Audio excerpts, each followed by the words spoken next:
ಮೈಸೂರಿನ ಅರಮನೆ ಬಳಿ ಸಿಲಿಂಡರ್ ಸ್ಫೋಟ ಪ್ರಕರಣ ಬಲೂನ್ಗಳಿಗೆ ಹೀಲಿಯಂ ಗ್ಯಾಸ್ ತುಂಬಿಸುವಾಗ ಸ್ಫೋಟ ಸಂಭವಿಸಿರೋದು. ಸ್ಫೋಟ ಪ್ರಕರಣ ಸಂಬಂಧ ಪೊಲೀಸರಿಂದ ತನಿಖೆ ಪ್ರಾರಂಭ ಆಗಿದೆ. ಸಿಲಿಂಡರ್ ಸ್ಫೋಟ ಆಕಸ್ಮಿಕವೋ ಉದ್ದೇಶಪೂರ್ವಕವೋ ಅನ್ನೋದು ಅನುಮಾನ. ಹಾಗಾಗಿ ಈ ಆಂಗಲ್ನಲ್ಲೂ ಕೂಡ ಇದೀಗ ತನಿಖೆಯನ್ನು ಶುರು ಮಾಡಿಕೊಂಡಿದ್ದಾರೆ ಪೊಲೀಸರು. ಅರಮನೆ ಗೈಡ್ ಪ್ರಕಾರ ಈ ಸ್ಫೋಟ ಸ್ಥಳದಲ್ಲಿ ಬಲೂನ್ ಅನ್ನ ಮಾರ್ತಾನೆ ಇರಲಿಲ್ವಂತೆ, ನೆನ್ನೆನೆ ಮಾರಿರೋದು. ಜಯ ಮಾರ್ತಾಂಡ ಗೇಟ್ ಬಳಿ ಯಾರು ಬಲೂನ್ ಮಾರ್ತಾನೆ ಇರಲಿಲ್ಲ. ನಿನ್ನೆ ಕೂಡ ಮೃತ ಸಲೀಂ ಜಯ ಮಾರ್ತಾಂಡ ಗೇಟ್ ಬಳಿ ಇರಲಿಲ್ಲ. ಏಕಾಏಕಿ ಅರಮನೆ ಮುಂಭಾಗಕ್ಕೆ ಬಂದಿದ್ದ ಮೃತ ಸಲೀಂ ಬಂದಂತ ಕೆಲವು ಕ್ಷಣಗಳಲ್ಲಿ ಸ್ಫೋಟಗೊಂಡಿದ್ದ ಗ್ಯಾಸ್ ಸಿಲಿಂಡರ್. ಇದು ಅನುಮಾನಕ್ಕೆ ಕಾರಣ ಆಗಿರೋದು. ಯಾವತ್ತೂ ಒಂದು ಜಾಗದಲ್ಲಿ ಬಲೂನ್ ಮಾರದೇ ಇದ್ದಂಥ ವ್ಯಕ್ತಿ ಅಥವಾ ಮಾರದೇ ಇದ್ದಂಥ ಮಾರಾಟಗಾರರು ನೆನ್ನೆನೆ ಯಾಕೆ ಬಂದರು ಅಲ್ಲಿ ಪ್ರಶ್ನೆ ಅಲ್ವಾ? ಹಾಗಾಗಿ ಈ ಆ್ಯಂಗಲಲ್ಲಿ ತನಿಖೆನ ಮಾಡಲಾಗ್ತಾ ಇದೆ. ಸಾಮಾನ್ಯವಾಗಿ ಈ ವ್ಯಾಪಾರ ಮಾಡೋರಿಗೆ ಏನು ಮಾಡ್ತಾರೆ ಹೇಳಿ? ಹೌದು, ಮೊದಲಿಗೆ ಒಂದಷ್ಟು ಜಾಗಗಳನ್ನ ಚೇಂಜ್ ಮಾಡ್ತಾರೆ. ಇಲ್ಲಿ ವರ್ಕೌಟ್ ಆಗುತ್ತಾ, ಇಲ್ಲಿ ವರ್ಕೌಟ್ ಆಗುತ್ತಾ, ಇಲ್ಲಿ ವ್ಯಾಪಾರ ಆಗುತ್ತಾ ಅಂತ. ಬಟ್ ವ್ಯಾಪಾರಸ್ಥರು ಎಲ್ಲರೂ ಒಂದು ಕಡೆ ಸ್ಟಿಕ್ ಆನ್ ಆಗಿಬಿಡ್ತಾರೆ, ಇಲ್ಲೇ ವ್ಯಾಪಾರ ಮಾಡಬೇಕು ಅಂತ. ಆದರೆ ಇಲ್ಲಿ ಹಿಂದೆ ಯಾವತ್ತೂ ಬಲೂನ್ ವ್ಯಾಪಾರ ಮಾಡ್ತಾನೆ ಇರಲಿಲ್ವಂತೆ ಈ ಪ್ಲೇಸಲ್ಲಿ. ನೆನ್ನೆನೇ ಯಾಕೆ, ಇಲ್ಲೇ ಯಾಕೆ? ಇದು ಅನುಮಾನ. ಸೊ ಹಾಗಾಗಿ ಈ ಆಯಾಮದಲ್ಲೂ ಕೂಡ ಇದೀಗ ತನಿಖೆಯನ್ನು ನಡೆಸಲಾಗ್ತಾ ಇದೆ.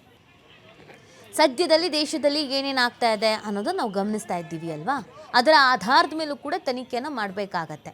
ಸೊ ಈ ಹಿನ್ನೆಲೆಯಲ್ಲಿ ಇದು ಸಿಲಿಂಡರ್ ಸ್ಫೋಟ ಆಕಸ್ಮಿಕವೋ ಉದ್ದೇಶಪೂರ್ವಕವೋ ಅನ್ನೋದೊಂದು ಗೊಂದಲ ಇದೆ. ಕ್ಲಾರಿಟಿ ಸಿಗಬೇಕು. ಇದು ಗೊಂದಲ ಅಷ್ಟೇ, ಅನುಮಾನ ಅಷ್ಟೇ. ಹೀಗೆ ಆಗಿದೆ, ಇದಕ್ಕೆ ಆಗಿದೆ, ಬೇಕಂತಾನೆ ಮಾಡಿದ್ದಾರೆ ಅಂತ ಅಲ್ಲ. ತನಿಖೆ ಆಗಬೇಕು. ಆ ಆ್ಯಂಗಲಲ್ಲೂ ಕೂಡ ತನಿಖೆಯನ್ನು ಮಾಡಬೇಕು. ಸೊ ಈ ಹಿನ್ನೆಲೆಯಲ್ಲಿ ಇದೀಗ ಅಧಿಕಾರಿಗಳು ಕೂಡ ಸ್ಥಳ ವೀಕ್ಷಣೆ ಮಾಡಿದ್ದಾರೆ, ಸ್ಥಳ ಪರಿಶೀಲನೆ ಮಾಡಿದ್ದಾರೆ. ಮತ್ತು ಅಲ್ಲೆಲ್ಲ ಗೈಡ್ ಇರ್ತಾರೆ ಅಲ್ಲ, ಮತ್ತು ವ್ಯಾಪಾರಸ್ಥರು ಅಂದರೆ ಅಕ್ಕಪಕ್ಕದವ್ರಿಗೆ ಸಹಜವಾಗಿ ಗೊತ್ತಿರ್ತಾರೆ. ಹೌದು ಗೊತ್ತು, ಇಷ್ಟು ವರ್ಷದಿಂದ ಇದ್ದರು, ಇಲ್ಲಿ ಮಾರ್ತಿದ್ರು, ಹೀಗೆ ಇನ್ನೊಂದು ಮತ್ತೊಂದು ಅಂತ ಹೇಳಿಯೇ ತೀರ್ತಾರೆ. ಬಟ್ ಇಲ್ಲೊಂದು ಸ್ವಲ್ಪ ಕನ್ಫ್ಯೂಷನ್ಸ್ ಏನು ಅಂತಂದರೆ, ಈ ವ್ಯಕ್ತಿ ಇತ್ತೀಚೆಗೆ ತಾನೇ ಮೈಸೂರಿಗೆ ಬಂದಿದ್ದು ಅನ್ನೋದ್ರ ಬಗ್ಗೆ ಮಾಹಿತಿ ಇದೆ. ಈ ಮೃತ ಸಲೀಂ ಏನಿದ್ದಾನೆ ಈಗ ಅರಮನೆ ಬಳಿ ಯಾವತ್ತೂ ಕಾಣಿಸಿದವನು ನಿನ್ನೆ ಏಕಾಏಕಿಯಾಗಿ ದಿಢೀರಂತ ಇಲ್ಲಿಗೆ ಬಂದಿದ್ದ ಹೇಗೆ? ಮೃತ ಸಲೀಂ ಹಿನ್ನೆಲೆ ಬಗ್ಗೆ ತನಿಖೆಯನ್ನು ಶುರು ಮಾಡಿಕೊಂಡಿದ್ದಾರೆ ಈಗ ಪೊಲೀಸರು. ಉತ್ತರ ಪ್ರದೇಶ ಮೂಲದ ಸಲೀಂ ಮೈಸೂರಿಗೆ ಬಂದಿದ್ದು ಯಾವಾಗ? ನಿರಂತರವಾಗಿ ಬಲೂನ್ ಮಾರಾಟ ಮಾಡ್ತಾ ಇದ್ನಾ ಇಲ್ವಾ? ಹಲವು ಆಯಾಮಗಳಲ್ಲಿ ತನಿಖೆಯನ್ನು ಶುರು ಮಾಡಿಕೊಂಡಿದ್ದಾರೆ ಪೊಲೀಸರು ಅನ್ನೋದ್ರ ಬಗ್ಗೆ ಮಾಹಿತಿ ಸಿಗ್ತಾ ಇದೆ. ಯಾವತ್ತೂ ಕಾಣಿಸ್ತಾ ಇದ್ದಂಥ ಸಲೀಮು ನಿನ್ನೆನೆ ಯಾಕೆ ಕಾಣಿಸ್ಕೊಂಡ? ಇವನು ಉತ್ತರ ಪ್ರದೇಶದಿಂದ ಇಲ್ಲಿಗೆ ಯಾಕೆ ಬಂದ? ಯಾವತ್ತು ಬಂದ? ಯಾರ ಜೊತೆಗಿದ್ದ? ಇದೆಲ್ಲವೂ ಕೂಡ ಈಗ ಗೊತ್ತಾಗಬೇಕಾಗತ್ತೆ. ಇದೆಲ್ಲದರ ಹಿನ್ನೆಲೆಯಲ್ಲಿಗೆ ತನಿಖೆಯನ್ನು ಶುರು ಮಾಡಿಕೊಂಡಿದ್ದಾರೆ ಅಧಿಕಾರಿಗಳು. ಒಂದಷ್ಟು ಅನುಮಾನ ಈ ಪ್ರಕರಣದಲ್ಲಿ ಎದ್ದು ಕಾಣಿಸ್ತಾ ಇದೆ. ಅರಮನೆ ಬಳಿ ಏನೇನು ವ್ಯಾಪಾರ ಮಾಡ್ತಾರೋ ಆ ವ್ಯಾಪಾರಸ್ಥರು ಯಾರ್ಯಾರಿದ್ದಾರೆ ಅನ್ನೋದು ಆಲ್ಮೋಸ್ಟ್ ಅಕ್ಕಪಕ್ಕದಲ್ಲಿರೋರಿಗೆಲ್ಲ ಗೊತ್ತೇ ಇರುತ್ತೆ. ಈ ಬಗ್ಗೆ ಮಾಹಿತಿಯನ್ನು ನೀಡ್ತಾರೆ ನಮ್ಮ ಪ್ರತಿನಿಧಿ ಪುನೀತ್. ಮೈಸೂರಿಂದ ಲೈವ್ನಲ್ಲಿ ಜಾಯಿನ್ ಆಗ್ತಾ ಇದ್ದಾರೆ. ಪುನೀತ್, ಸಹಜವಾಗಿ ಪ್ರಶ್ನೆಗಳು ಹುಟ್ಕೊಳ್ಳುತ್ತೆ. ಯಾವತ್ತು ಕಾಣಿಸ್ಕೊಳ್ದೇ ಇದ್ದವರು, ಯಾವತ್ತು ಇಲ್ಲಿ ಮಾರಾಟ ಮಾಡದೇ ಇದ್ದವರು ನೆನ್ನೆನೆ ಯಾಕೆ, ಈ ಅವಘಡ ನಡೆದಾಗಲೇ ಯಾಕೆ ಅಂತ. ಸೊ ಈ ಆ್ಯಂಗಲಲ್ಲಿ ತನಿಖೆ ನಡೀತಾ ಇದೆ ಅನ್ನೋದ್ರ ಬಗ್ಗೆ ಮಾಹಿತಿ ಇದೆ. ಸದ್ಯಕ್ಕೆ ಏನೇನು ಲೀಡ್ ಸಿಕ್ಕಿದೆ, ಈತನ ಜೊತೆಗೆ ಯಾರೆಲ್ಲ ಇದ್ರು, ಈತ ಯಾರು ಕಾಂಟ್ಯಾಕ್ಟಲ್ಲಿ ಇಲ್ಲಿಗೆ ಬಂದಿದ್ದ, ಯಾವಾಗ ಬಂದಿದ್ದ, ಹೇಗೆ ತನಿಖೆ ನಡೀತಾ ಇದೆ ಪುನೀತ್? ಹೌದು ನೀತಿ, ಈಗ ಮುಖ್ಯವಾಗಿ ಪೊಲೀಸರು ವಿವಿಧ ಆಯಾಮಗಳಲ್ಲಿ ತನಿಖೆಯನ್ನು ಆರಂಭಿಸಿರ್ತಕ್ಕಂಥದ್ದು. ಯಾಕೆಂತ ಹೇಳಿದ್ರೆ ಮೈಸೂರು ಅಂದ ತಕ್ಷಣ ನಮಗೆ ಪ್ರಮುಖವಾದಂತಹ ಅಂಶ ಅಂತ ಹೇಳಿದರೆ ಅದು ಪ್ರವಾಸಿ ತಾಣಗಳು. ಅರಮನೆ ಇರಬಹುದು, ಮೃಗಾಲಯ ಇರಬಹುದು, ಚಾಮುಂಡಿ ಬೆಟ್ಟ ಇರಬಹುದು, ಹೀಗೆ ಮೈಸೂರು ನಗರ ಭಾಗದಲ್ಲಿಯೇ ಸಾಕಷ್ಟು ಪ್ರವಾಸಿ ತಾಣಗಳಿರ್ತಕ್ಕಂಥ ಒಂದು ಹಿನ್ನೆಲೆಯಲ್ಲಿ ಅದರಲ್ಲೂ ಕೂಡ ವರ್ಷಾಂತ್ಯ ಜೊತೆಗೆ ವರ್ಷದ ಆರಂಭ ಇರಬಹುದು. ಈ ಒಂದು ಸಂದರ್ಭಗಳಲ್ಲಿ ಸಾಲು ರಜೆಗಳಿರ್ತವೆ, ಸಾಕಷ್ಟು ಸಂಖ್ಯೆಯಲ್ಲಿ ಪ್ರವಾಸಿಗರು ಬರ್ತಾರೆ.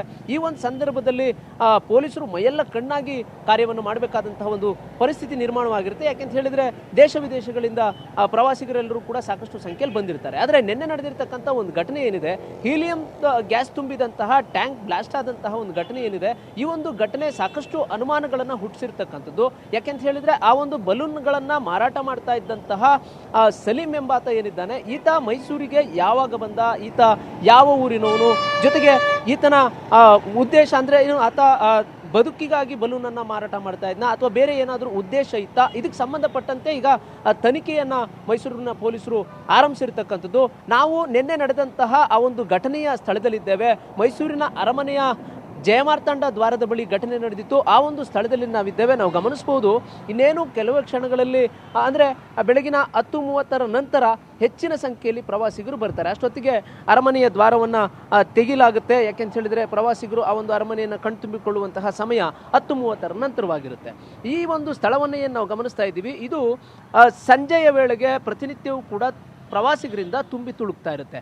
ಈ ಒಂದು ಹಿನ್ನೆಲೆಯಲ್ಲಿ ಹೆಚ್ಚಿನ ಸಂಖ್ಯೆಯಲ್ಲಿ ಪೊಲೀಸರು ಕೂಡ ಇರ್ತಾರೆ. ಆದರೆ ಇಲ್ಲಿ ಮಕ್ಕಳಿಗೆ ಆಟಿಕೆಗಳನ್ನು ಮಾರಾಟ ಮಾಡ್ತಕ್ಕಂಥವ್ರು ಇರ್ಬೋದು, ಬಲೂನ್ಗಳನ್ನು ಮಾರಾಟ ಮಾಡ್ತಕ್ಕಂಥವ್ರು ಇರ್ಬೋದು, ಇವರೆಲ್ಲರೂ ಕೂಡ ಸರ್ವೇ ಸಾಮಾನ್ಯವಾಗಿ ಪ್ರವಾಸಿಗರು ಇರುವಂತಹ ಸ್ಥಳಗಳಲ್ಲೆಲ್ಲ ಭಾಗಗಳಲ್ಲಿ ಮಾರಾಟವನ್ನು ಮಾಡ್ತಾ ಇದ್ರು. ಅದರಂತೆಯೇ ನಿನ್ನೆ ಈಗ ನಾವು ಬ್ಯಾರಿಕೇಡ್ ಆಗಿರ್ತಕ್ಕಂಥ ಒಂದು ಸ್ಥಳವನ್ನು ಗಮನಿಸ್ತಾ ಇದ್ದೇವೆ. ಇದೇ ಒಂದು ಸ್ಥಳದಲ್ಲಿ ಸಲೀಂ ಎಂಬಾತ ಬಲೂನ್ಗಳನ್ನು ಮಾರಾಟ ಮಾಡ್ತಾ ಇರ್ತಾನೆ. ಅವನ ಒಂದು ಸೈಕಲ್ನಲ್ಲಿ ಹೀಲಿಯಂ ಅಂದರೆ ನೈಟ್ರೋಜನ್ ಗ್ಯಾಸ್ ತುಂಬಿದ್ದಂತಹ ಒಂದು ಟ್ಯಾಂಕನ್ನು ಇಟ್ಕೊಂಡು ಅದರ ಮೂಲಕ ಆ ಬಲೂನ್ಗಳನ್ನು ಮಾಡುವ ಮುಖಾಂತರ ಆ ಮಾರಾಟ ಮಾಡ್ತಕ್ಕಂಥ ಕೆಲಸವನ್ನು ಮಾಡ್ತಾ ಇರ್ತಾನೆ. ಈ ಒಂದು ಸ್ಥಳಕ್ಕೆ ಅಂದರೆ ಒಂದು 2-3 ಕುಟುಂಬಗಳ ಜನರು ಸುತ್ತಮುತ್ತಲೂ ಕೂಡ ಇರ್ತಾರೆ. ಅಲ್ಲಿ ಮಕ್ಕಳು ಬಲೂನನ್ನು ಕೇಳಿದಂತಹ ತಕ್ಷಣ ಅವರ ಪೇರೆಂಟ್ಸು ಅವನ ಹತ್ರ ಬಲೂನನ್ನು ತೆಗೆದುಕೊಳ್ಳಿಕ್ಕೆ ಹೋಗ್ತಾರೆ. ಹೋದಂತಹ ಸಂದರ್ಭದಲ್ಲಿ 5-6 ಬಲೂನ್ಗಳಿಗೆ ನಿರಂತರವಾಗಿ ಆ ಒಂದು ಗ್ಯಾಸನ್ನು ಪಂಪ್ ಮಾಡಿದಂಥ ಒಂದು ಹಿನ್ನೆಲೆಯಲ್ಲಿ ಹೀಟಾಗಿ ಅದು ಬ್ಲಾಸ್ಟ್ ಆಗಿದೆ ಅಂತ ಹೇಳಿ ಈಗ ಮೇಲ್ನೋಟಕ್ಕೆ ಕಂಡು ಬಂದಿರತಕ್ಕಂಥದ್ದು. ಆ ಒಂದು ಸಂದರ್ಭದಲ್ಲಿ ಸ್ಥಳದಲ್ಲೇ ಆ ಒಂದು ಬಲೂನನ್ನು ಮಾರಾಟ ಮಾಡ್ತಾ ಇದ್ದಂತಹ ಸಲೀಂ ಸಾವನ್ನಪ್ತಾನೆ. ತದನಂತರ ಗಂಭೀರವಾಗಿ ಗಾಯಗೊಂಡಂತಹ 5 ಜನ ಏನಿರ್ತಾರೆ ಇವರನ್ನ JSS ಆಸ್ಪತ್ರೆ ಜೊತೆಗೆ KR ಆಸ್ಪತ್ರೆಗೆ ಚಿಕಿತ್ಸೆಗಾಗಿ ದಾಖಲಿಸಲಾಗಿರ್ತಕ್ಕಂಥದ್ದು. ಇಬ್ಬರ ಸ್ಥಿತಿ ಗಂಭೀರವಾದಂತಹ ಸ್ಥಿತಿ ಇರತಕ್ಕಂಥದ್ದು. ಅವರಿಗೆ ICUನಲ್ಲಿ ಚಿಕಿತ್ಸೆಯನ್ನು ನೀಡಲಾಗ್ತಾ ಇದೆ. ಇನ್ನು ಮುಖ್ಯವಾಗಿ ಪೊಲೀಸರು ಈ ಒಂದು ಸ್ಥಳಗಳನ್ನು ಈಗಾಗಲೇ ಪರಿಶೀಲನೆಯನ್ನು ಮಾಡ್ತಕ್ಕಂಥ ಕೆಲಸವನ್ನು ಮಾಡಿದ್ದಾರೆ. ಯಾಕೆಂತ ಹೇಳಿದರೆ ಆತ ಸಲೀಂ ಯಾವಾಗ ಮೈಸೂರಿಗೆ ಬಂದ, ಆತನ ಮೂಲ ಯಾವುದು, ಜೊತೆಗೆ ಆತ ಇಲ್ಲೇ ಮೈಸೂರಿನಲ್ಲೇ ಎಷ್ಟು ವರ್ಷಗಳಿಂದ ವ್ಯಾಪಾರ ಮಾಡ್ತಾ ಇದ್ನ ಅಥವಾ ಈಗ ಬಂದಿರತಕ್ಕಂಥ ವ್ಯಕ್ತಿಯ, ಈ ಎಲ್ಲದಕ್ಕೂ ಸಂಬಂಧಪಟ್ಟಂತೆ ಈಗ ತನಿಖೆಯನ್ನು ಮಾಡ್ತಾ ಇರ್ತಕ್ಕಂಥದ್ದು. ಇದನ್ನು ಅರಮನೆಯ ಗೈಡ್ಗಳ ಪ್ರಕಾರ ಈ ಸ್ಥಳದಲ್ಲಿ ಯಾರು ಕೂಡ ಬಲೂನನ್ನು ಮಾರಾಟ ಮಾಡ್ತಾ ಇರಲಿಲ್ಲ. ನಿನ್ನೆ ಕೂಡ ಏನು ಈಗ ಮೃತನಾಗಿರುವಂತಹ ಅಂದರೆ ಬಲೂನ್ ಮಾರಾಟವನ್ನು ಮಾಡ್ತಾ ಇದ್ದಂತಹ ಸಲೀಂ ಇಲ್ಲಿ ನಿಂತಿರಲಿಲ್ಲ. ಬದಲಿಗೆ ವರಹ ಗೇಟ್ ಭಾಗದಿಂದ ಈತ ಜಯಮಾರ್ತಾಂಡ ದ್ವಾರದ ಬಳಿಗೆ ಬಂದಿರತಕ್ಕಂಥದ್ದು. ಆ ಒಂದು ಹಿನ್ನೆಲೆಯಲ್ಲಿ ಆತ ಬಂದಂತಹ ಕೆಲವೇ ಕ್ಷಣಗಳಲ್ಲಿ ಗ್ಯಾಸು ಸ್ಫೋಟಗೊಂಡಿದೆ ಅಂತ ಹೇಳಿ ಇಲ್ಲಿನ ಸ್ಥಳೀಯ ಗೈಡ್ಗಳಿರ್ಬೋದು, ಜೊತೆಗೆ ಆ ಒಂದು ಸಂದರ್ಭ ಅಂದರೆ ಪ್ರತಿನಿತ್ಯ ಇಲ್ಲಿ ಟಾಂಗಾವಾಲಗಳಿರ್ಬೋದು, ಇಲ್ಲಿರ್ತಕ್ಕಂಥ ವ್ಯಾಪಾರಸ್ಥರುಗಳಿರ್ಬೋದು, ಇವರು ಪೊಲೀಸರಿಗೆ ನೀಡಿರ್ತಕ್ಕಂಥ ಮಾಹಿತಿ ಅಂತ ಹೇಳಿ ಈಗ ಮೇಲ್ನೋಟಕ್ಕೆ ಕಂಡು ಬಂದಿದೆ. ಇನ್ನು ನಾವು ಮುಖ್ಯವಾಗಿ ಗಮನಿಸಬಹುದು, ಈಗ ನಾವು ಅರಮನೆಯ ಜಯಮಾರ್ತಾಂಡ ದ್ವಾರವನ್ನು ನಾವು ನೋಡ್ತಾ ಇದ್ದೇವೆ. ಅರಮನೆಗೆ ಮುಖ್ಯ ದ್ವಾರ ಇದೇ ಆಗಿರ್ತಕ್ಕಂಥದ್ದು. ಇಲ್ಲಿ ಪ್ರವಾಸಿಗರ ಓಡಾಟ ಇರಬಹುದು, ಇದ್ಯಾವುದಕ್ಕೂ ಕೂಡ ಅವಕಾಶ ಇರೋದಿಲ್ಲ. ಯಾಕೆಂತ ಹೇಳಿದರೆ ಇಲ್ಲಿ ಹೆಚ್ಚಿನ ಸಂಖ್ಯೆಯಲ್ಲಿ ಈ ಫೋಟೋಗಳನ್ನು ತೆಗೆದುಕೊಳ್ಳಿಕ್ಕೆ, ಸೆಲ್ಫಿಗಳನ್ನು ತೆಗೆದುಕೊಳ್ಳಿಕ್ಕೆ ಪ್ರವಾಸಿಗರ ಸಂಖ್ಯೆ ಹೆಚ್ಚಾಗುತ್ತೆ ಅನ್ನೋ ಕಾರಣಕ್ಕೆ ಆಯಾ ಭಾಗಗಳಲ್ಲಿ ಪ್ರವಾಸಿಗರು ತೆರಳಿದವರ ರೀತಿಯಲ್ಲಿ ಅಂದರೆ ಮುಖ್ಯ ದ್ವಾರದ ಬಳಿಗೆ ತೆರಳಿದವರ ರೀತಿಯಲ್ಲಿ ಬ್ಯಾರಿಕೇಡ್ಗಳನ್ನು ಅಳವಡಿಸುವಂಥ ಒಂದು ಕೆಲಸ ಕೂಡ ಆಗಿದೆ.